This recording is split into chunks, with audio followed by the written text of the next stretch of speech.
Bella, bonjour. Bonjour, comment vas-tu Ahmed? Je vais très bien.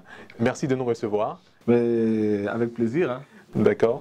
Alors, tu es un excellent animateur, c'est pas nous qui le disons, ce sont les statistiques et ta brillantissime carrière qui le justifient. Que Dieu t'entende. Amen. Tu évolues également dans le domaine du showbiz, promoteur des spectacles et producteur d'émissions, tu l'as à tes cordes également.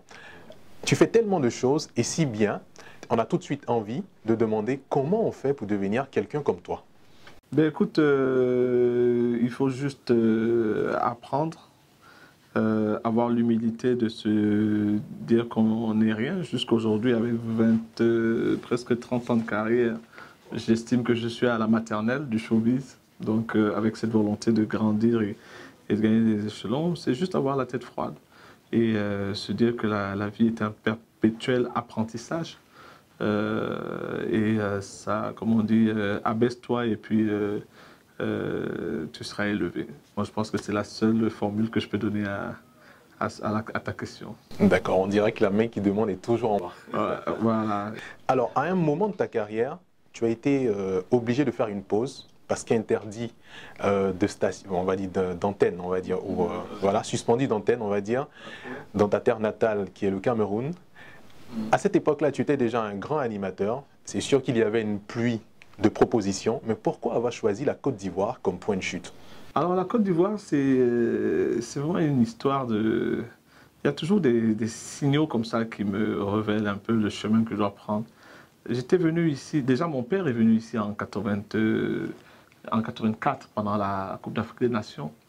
Et il a tellement aimé la Côte d'Ivoire, comparé donc au Cameroun, qu'il nous a, pendant des mois, il n'a fait que parler de la Côte d'Ivoire. Pourtant, il n'a passé qu'une journée, il avait pris un avion spécial qui est arrivé le matin du match et il est reparti le lendemain, mais il a été bluffé et j'ai compris pourquoi.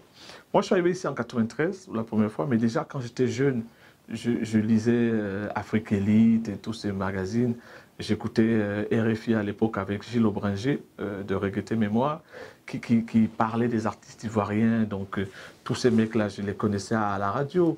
Les Serge Kassi, les Ismaël Isaac et toutes les stars qui cartonnaient ici à l'époque. Et puis je regardais, comme il m'a été donné l'occasion de présenter le loto, quelques vidéos d'Yves Zobo Junior.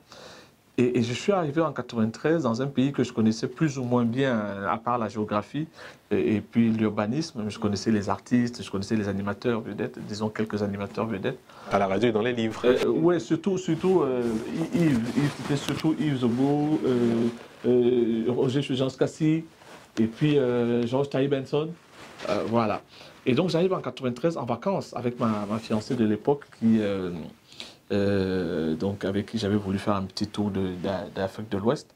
Et je rencontre donc John Jay, Yves Zobo Junior, Constieka qui était ici. Les grands animateurs de l'époque. Voilà, les grands animateurs de l'époque. Et je repars au Cameroun. Et un mois après ou 2 mois après, je suis suspendu d'antenne. Donc comme tu l'as dit, apparemment tu es bien renseigné. Et là, je me dis, qu'est-ce qu'il faut faire? Puisque la suspension traînait un peu. Je m'étais dit qu'il n'y avait peut-être pas d'issue, c'était le moyen de me descendre définitivement. Et de là, ma mère m'annonce qu'elle m'a trouvé une bourse pour la Chine. Et donc j'avais ma copine de l'époque, que je salue au passage, parce que je lui dois beaucoup, qui me dit, la Chine c'est trop loin, je ne pourrais pas venir te voir souvent. Est-ce que ce n'est pas mieux que tu retournes en Côte d'Ivoire puisque tu as déjà des attaches? Et à l'époque, quand nous sommes passés là-bas, il y avait déjà l'idée d'ouverture médiatique côté radio. Et donc, elle m'aide à venir ici. J'arrive en 93, septembre 93, je m'inscris dans une école de communication. Et de là, puisque c'est un pas de la radio, je passe voir Yves Zobo Junior, je tombe sur un certain avec Cornuel de Reggaeton Mémoire, qui me demande ce que je fais, qui je viens voir. Et c'est comme ça que les choses se décident donc pour la radio. Donc, pour revenir à ta question, c'est vraiment, je crois que le déclic, c'est parti d'abord mon père, qui m'a tellement donc bassiné avec son voyage en Côte d'Ivoire. Tellement bien vendu la Côte d'Ivoire. Voilà. Ensuite, donc, ces magazines, ces émissions. Et puis pour finir, mon passage en 93, c'était en mai, je crois, où je suis venu pour un séjour de 7 jours. Et ça m'a décidé à revenir. Et puis ça fait, depuis lors, ça fait au jour d'aujourd'hui, donc ça fait à peu près 26 ans que je suis là. Et devenir un mordu de la Côte d'Ivoire. C'est mon pays. Même si je n'ai pas la nationalité, parce que j'estime que l'amour d'un pays, c'est surtout dans le cœur. Mais je suis ivoirien de cœur, en tout cas. Ouais, et ça, on le sait. J'ai tout fait ici, j'ai des enfants ici, des biens ici, donc je suis chez moi. Et nous, on est heureux de t'avoir, toi, en tant qu'animateur, qui nous fait plaisir tous les jours. Merci. Ensuite, on aimerait savoir, avec autant de casquettes, quels sont tes projets à moyen et long terme? Les projets, comme disait un grand frère, prépare tes coups dans le silence et la discrétion, leur succès fera parler d'eux. Ça veut dire qu'on n'aura pas d'exclusivité. Voilà, mais bon, étant donné que tu es sympa, j'avais mis un peu les activités dans le showbiz en veilleuse, hein, parce que quand on regarde un peu ce qui se passe, l'environnement n'est pas très propice, les sponsors ont des soucis en termes de rentrée financière, les entrées ne sont plus les mêmes qu'à l'époque. Voilà. Donc ça fait qu'on n'a plus ces annonceurs là pour offrir aux gens des spectacles avec des artistes qui font rêver. Moi je me rappelle à l'époque en 2015 quand on a fait Corneille, Stromae plutôt, c'était des montants importants pour offrir aux gens le rêve.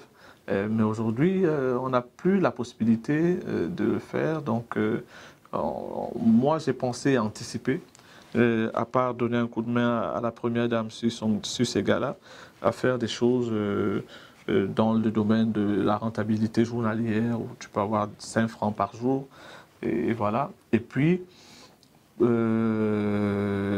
pensé à adapter la donne événementielle à l'actualité et à la situation du moment qui est le digital. Donc, je prépare quelque chose très bientôt. J'espère que ça va bien se passer dans le domaine du digital et les gens vont s'éclater. J'aime les choses originales. Voilà. D'accord, on aura l'exclusivité en ce moment. Sans souci. D'accord. C'est au laboratoire. Ah, on pensait qu'on allait nous vendre la mèche, mais malheureusement. C'est au labo, c'est au labo. Alors, est-ce qu'à ce stade de ta carrière, tu estimes être un homme accompli? Non, pas du tout.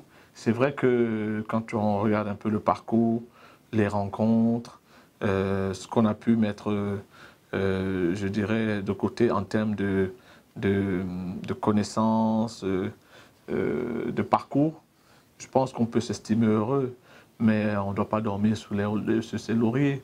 Il y a du travail, on a une notoriété, comme on dit, les gens nous disent, oui, tu es célèbre, tu es connu, mais après, ça reste relatif, hein. Moi, je me dis, quand on te dit tu es célèbre, qu'est-ce qu'on dirait d'un mec comme Yves Zogbo Jr., d'un Claudicia, d'un Robert Brazza? Ces gens qui étaient là bien avant. Voilà, donc c'est des étapes encore plus importantes. Et j'estime qu'on a cette petite reconnaissance, mais il faut continuer de travailler pour arriver à s'imposer déjà au niveau panafricain, même si on a une modeste renommée dans certains pays. Et après, au niveau, pourquoi pas, parce qu'il faut être ambitieux au niveau de l'Europe, des États-Unis. Voilà, comme les footballeurs. Voilà, Eto'o, Drogba, on parle de partout sur la planète. Donc, il faut qu'un animateur africain puisse arriver à cette étape. Je rêve peut-être les yeux ouverts, mais je croise les doigts que ça puisse arriver un jour. Même si ce n'est pas moi, au moins, voilà. Ouais. Alors, qu'est-ce que tu aimerais prodiguer comme conseil à ces rêveurs-là qui aimeraient un jour être dans ta position ou être un animateur de renom comme toi? Moi, tout ce que je peux dire, c'est qu'il faut avoir un minimum de talent. C'est vrai que c'est comme à l'école, hein. Il y a des enfants qui ne sont pas très doués, mais qui, avec le travail, arrivent à devenir performants.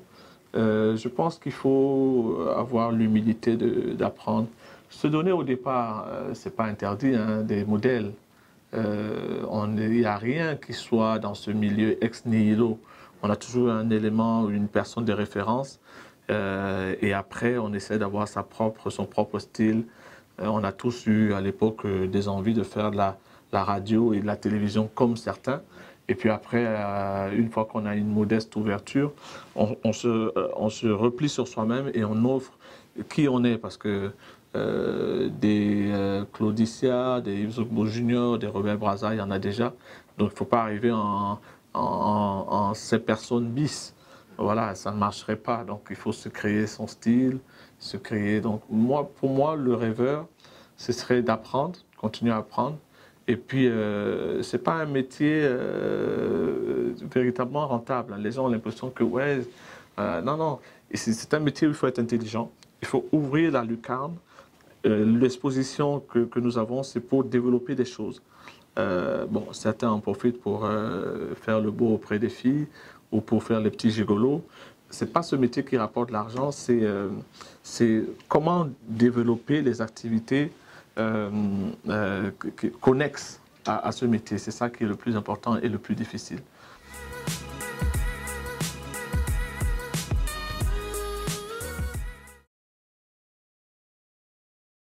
Une marque africaine, une marque de vêtements, une marque africaine.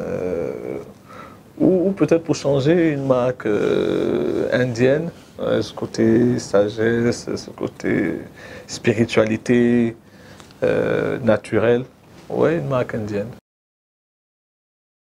J'opterais plutôt pour un intervieweur qui est aujourd'hui à la retraite, mais qui m'a un peu influencé pour des questions choc. Larry King. Un regret, c'est d'avoir perdu mes parents. C'est vrai qu'ils m'ont vu grandir professionnellement, mais j'aurais voulu les garder et leur offrir. J'ai plutôt dévié les fruits de mon travail sur mes frères. C'est vrai qu'ils ont beaucoup apprécié ça, puisqu'ils travaillaient tous les deux, avaient des super boulots. Mais mon défi, c'était leur prouver que ce métier permet de vivre. Et donc, je me suis occupé de mes frères et sœurs à un moment donné, décision personnelle. Mais à eux, je voulais vraiment les voir vivre et puis leur offrir, si tu veux, le fruit de mon travail. Mais malheureusement, ils sont partis trop tôt.